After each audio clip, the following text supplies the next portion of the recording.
বাংলার মাটিতে বিজেপি কোনোদিন ক্ষমতায় আসতে পারবে না, এটা নির্বাচন কমিশনারকে বলবো এবং বিজেপি সরকারের যারা পদাধিকার রয়েছে তাদের উদ্দেশ্যেই বলবো, বাংলায় কোনোদিন বিজেপি ক্ষমতায় আসবে না।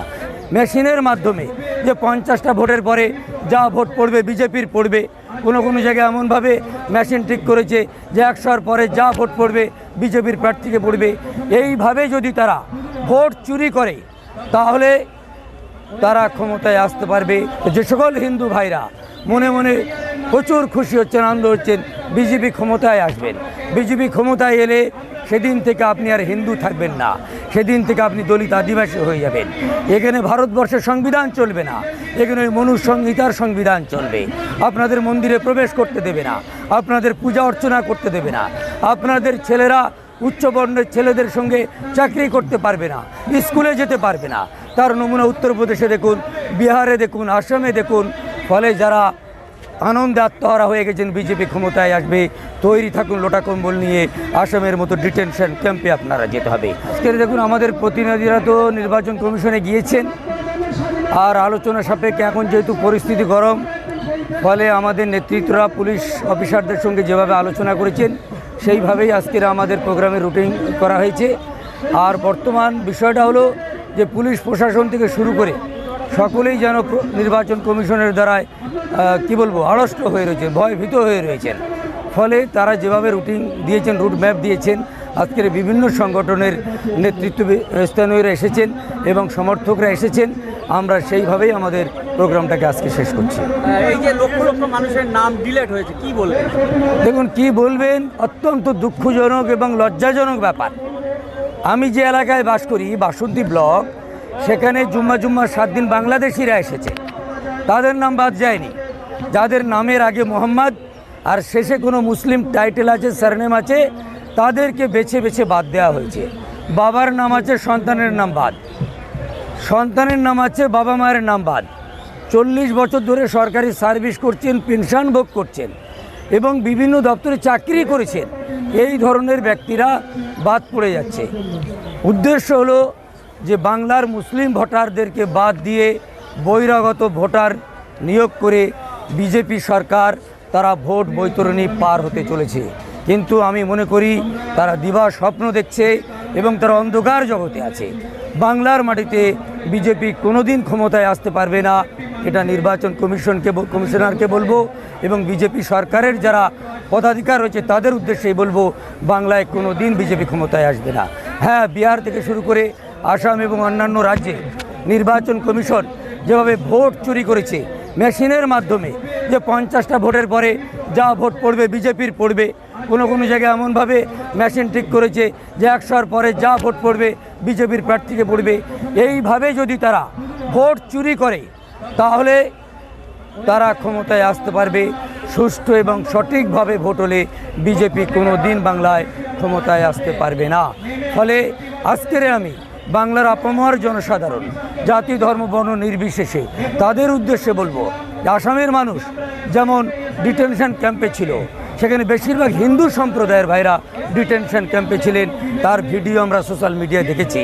তো যে সকল হিন্দু ভাইরা মনে মনে প্রচুর খুশি হচ্ছেন, আনন্দ হচ্ছেন, বিজেপি ক্ষমতায় আসবেন, বিজেপি ক্ষমতায় এলে সেদিন থেকে আপনি আর হিন্দু থাকবেন না, সেদিন থেকে আপনি দলিত আদিবাসী হয়ে যাবেন। এখানে ভারতবর্ষের সংবিধান চলবে না, এখানে মনুষ্য সংহিতার সংবিধান চলবে। আপনাদের মন্দিরে প্রবেশ করতে দেবে না, আপনাদের পূজা অর্চনা করতে দেবে না, আপনাদের ছেলেরা উচ্চবর্ণের ছেলেদের সঙ্গে চাকরি করতে পারবে না, স্কুলে যেতে পারবে না। তার নমুনা উত্তরপ্রদেশে দেখুন, বিহারে দেখুন, আসামে দেখুন। ফলে যারা আনন্দে আত্মহারা হয়ে গেছেন বিজেপি ক্ষমতায় আসবে, তৈরি থাকুন লোটা কম্বল নিয়ে, আসামের মতো ডিটেনশন ক্যাম্পে আপনারা যেতে হবে। আমরা ভারতীয় মুসলিম, আমরা বাই চয়েস হিন্দুস্তানি, আমাদের পূর্বপুরুষরা ছিলেন, আজও আমরা আছি। বিজেপি এবং নির্বাচন কমিশন তারা তাদের দাবিতে ব্যর্থ হয়েছে। তারা বলেছিল আমরা বাংলাদেশিদের তাড়াবো, রোহিঙ্গাদের তাড়াবো। তারা প্রথম দফায় একটা বাংলাদেশি পেল না, একটা রোহিঙ্গা পেল না, উল্টে হিন্দু সম্প্রদায়ের যারা বিগত 10 বছরের মধ্যে, বিশেষ করে মালদা, মুর্শিদাবাদ, উত্তর 24 পরগনা, দক্ষিণ 24 পরগনা, কয়েক লক্ষ হিন্দু ভাইরা যারা বাংলাদেশ থেকে এসেছেন, তারা যখন ধরা পড়ে যাচ্ছে, তাদের নাম বাদ দিয়ে নাক কাটা যাওয়ার ভয়তে সম্মান রক্ষার জন্য তারা এক ধার থেকে মুসলমানদের নাম বাদ দিয়ে দিচ্ছে। ভাগ্যিস তাদের নামের আগে অ্যাডভোকেট ছিল না, পুলিশ অফিসার ছিল না, মাস্টার ছিল না, তাহলে তারা নাম বাদ দিতে পারত না। তাদের নামের আগে ছিল মোহাম্মদ আর নামের ছিল মুসলিম টাইটেল, তাই তারা মুড়ি মুড়কির মতো মুসলমানদের বাদ দিয়েছে। পরে জানা গেল তো মাস্টার, পরে জানা গেল তো এক্স ইলেকশন কমিশনের সেক্রেটারি, পরে জানা গেল ইনি তো প্রাক্তন বিচারপতি। তখন তারা অন্ধকারে কান মোলা খাচ্ছে নির্বাচন কমিশনরা। এই জ্ঞানেশ কুমারের জ্ঞানের অভাব, এ কেবলমাত্র আরএসএসের পুরিয়া খেয়ে আগামী দিনে সুপ্রিম কোর্টে অথবা পার্লামেন্টে কোনো একটা ভাঙা চেয়ার দখল করার জন্য এই জ্ঞানেশ কুমার এই ধরনের অসভ্য আচরণ করছে পশ্চিমবঙ্গের মুসলমানের সঙ্গে। ফলে মনে রাখবেন, মিডিয়ার সামনে বলছি, আপনার পূর্বপুরুষ ব্রিটিশ সাম্রাজ্যবাদীদেরকে যেমন তাড়িয়েছিলাম সেইভাবে আপনারাও রেডি থাকুন। আপনাদের বিরুদ্ধে এক পাও আমরা পিছ পাবো না। আমাদের লড়াই জারি আছে, জারি থাকবে, এটাই মনে রাখবেন। কিন্তু আপনি যেটা বললেন যে 50টা ভোট করার পরে বিজেপিতে চলে যেতে পারে, কিন্তু বাংলায়ও তো হতে পারে এরকম। বাংলায় হতে পারে মানে কি? হতেই পারে, আশঙ্কা। যেখানে যেখানে বিজেপি প্রার্থী ওরা চিহ্নিতকরণ করে নিয়েছে, ওদের টার্গেট হয়ে গেছে যে এই জায়গায় আমাদের জিততে হবে। ওরা দেখেছে যে কোনো সেকুলার পার্টির পকেটে 50% ভোট আছে, কংগ্রেস, বামফ্রন্ট, অন্যান্যদের 20% ভোট আছে, বিজেপির আছে ধরুন 30%। ওরা চাচ্ছে যাদের পকেটে 50% আছে ওখান থেকে মাত্র 10% ধসাতে হবে। সে 10% কী করে ধসাবে? এই ভোটার করে দিচ্ছে, ভোটার লিস্টে নাম বাদ দিয়ে সেখান থেকে 10% মাইনাস করে বিজেপি ভাবছে আমরা ক্ষমতায় চলে যাব। তারপরেও মেশিনের কারসাজি আছে। কিন্তু জেনে রাখবেন, অন্যায় করে বাংলায় ক্ষমতায় এলে এখানে সুখে সংসার করতে পারবেন না। বাংলায় নেতাজি সুভাষচন্দ্র বোস, ক্ষুদিরাম, মৌলানা আবুল কালাম আজাদ এবং মৌলানা হুসাইন মাদানির উত্তরসূরিরা আজও বাংলায় বেঁচে আছে। আপনাদের সঙ্গে চোখে চোখ রেখে এরা লড়াই করবে, 1 ইঞ্চি জায়গা আমরা ছাড়বো না। মোফাক্কিরুল ইসলামকে গ্রেপ্তার করেছে, বলছে যে জায়গায় ঘটনাটা ঘটেছে তার থেকে 20 কিলোমিটার দূরে। কি বলবেন? আমরা ওই একই দাবি কালও বলেছি, আজও বলছি। মোফাক্কিরুল ইসলাম, একরামুল বাগানী সহ যাদেরকে ধরা হয়েছে, অন্যায়ভাবে ধরা হয়েছে, তার কারণ যেখান থেকে গ্রেপ্তার করা হয়েছে সেখান থেকে যে ঘটনার কথা বলা হচ্ছে 22 কিলোমিটার দূর ছিল, এবং তিনি সেখানকার পদাধিকার পুলিশ অফিসারের সঙ্গে যে কথাবার্তাগুলো বলেছেন তার অডিও আমরা শুনেছি। তিনি সারাক্ষণ প্রোগ্রামকে শান্ত রাখার জন্য, তাদেরকে শৃঙ্খলাবদ্ধ হওয়ার জন্য, আইনকে সাথে নিয়ে আন্দোলন করার কথা বলেছে। কেবলমাত্র সংখ্যালঘু কণ্ঠ দাবি রাখার জন্য, দমন করার জন্য অ্যাডভোকেট মোফাক্কিরুল ইসলাম, আকরামুল বাগাদিনীকে অ্যারেস্ট করা হয়েছে।